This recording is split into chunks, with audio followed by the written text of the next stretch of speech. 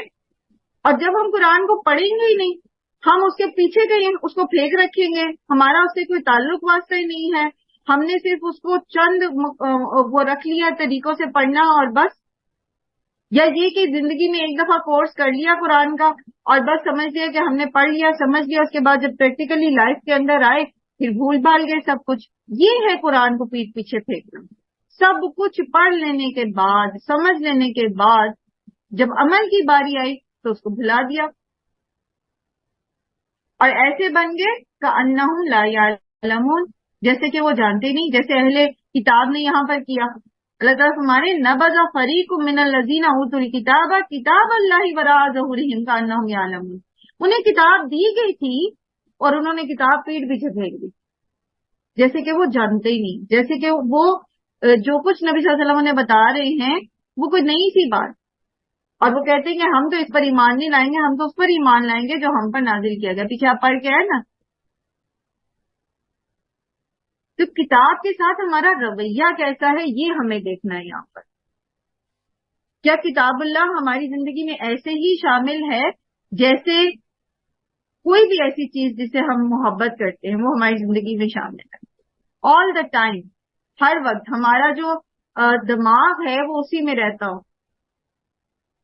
اللہ کی فرما برداری کس عمل میں ہے، اللہ کی نافرمانی کس عمل میں ہے، ہمیں کیسے اپنی زندگی گزارنی ہے، ہمیں انفرادی زندگی میں کیا کرنا ہے، ہمیں اجتماعی زندگی میں کیسے چلنا ہے، تھوک تھوک کے قدم رکھنا، یا پھر یہ کہ بس ٹھیک ہے ڈالی ہوئی ہے پیٹ پیچھے، رکھی ہوئی ہے کہیں دور، بس برکت کے لیے گھر میں رکھی ہوئی ہے، جن بھوت بگانے کے لیے رکھی ہوئی ہے. ہمیں دیکھنا ہے کہ ہمارا کتاب اللہ کے ساتھ تعلق کیسا ہو.